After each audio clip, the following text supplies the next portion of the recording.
gün ərzində heç olmasa bir 10 dəqiqədə olsa, 15 dəqiqədə olsa öz həyat yoldaşına bəy vaxt ayırmalıdır. Vaxtım yoxdur deyə bilməz. Oturmalıdır, 15 dəqiqə danışmalıdır, söhbət eləməlidir. İstəyirsizsə sizə bir dənə hədis deyim ki, görün öz fikrimdə yoxsa çıxarış düz eləmişəm. Hədis belədir Peyğəmbərimizdən ki, Peyğəmbərimiz evə daxil olduğunda 1 saat oturmayacaqdı evdə, 1 saatı 3 hissəyə bölürdü.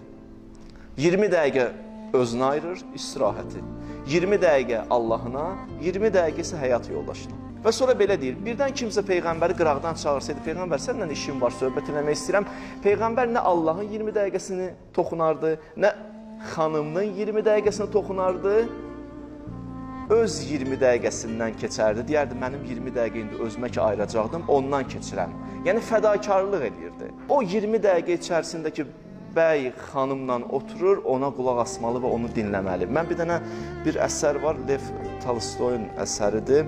3 mühüm sual, belə bir əsərdir, maraqlı bir əsərdir. Orada belə bir sual verilir ki, 3 dənə mühüm sual bundan ibarətdir ki, ən mühüm zaman hansı zamandır, ən mühüm iş hansı işdir, ən mühüm insan hansı insandır. Lev Tolstoy orada çox gözəl toxunur, deyir, şah insanları yığır, bu suallara cavab axtarmağa başlayır, cavab verə bilməz. Sonda bir nəfər bağban olmalıdır, bu suala cavab verir. Cavab da bundan ibarətdir ki, deyir, ən mühüm iş bu an səndən nə tələb olunursa, o an icra etdiyin işdir. Kiçik baxma o işə. Baxın, məndən nə tələb olunur? İndi 20 dəqiqə danışmaq. Bu mənim ən mühüm işimdir. Da mənim fikrim bura mərkəzlənməlidir. Mən sizə danışmalıyam, bunun üçün də hazırlaşmalıydım və s. Ən mühüm işim indi 20 dəqiqədə olan içərisində bu işdir, bu danışığımdır.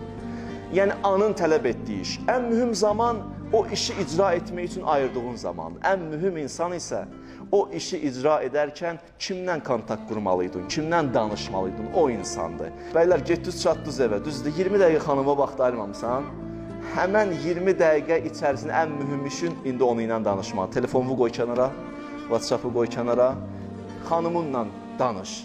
Ən mühüm iş indi 20 dəqiqə içərisində sənin üçün o işdir. Və ən mühüm zaman o 20 dəqiqədir. Və ən mühüm insan artıq sənin həyat yoldaşındır. Gün ərzində xanımına insan bu cür nə vaxt ayırmağı bacarsa, inanın böyük problemlər mən sizə deyirəm, həll olub gedər.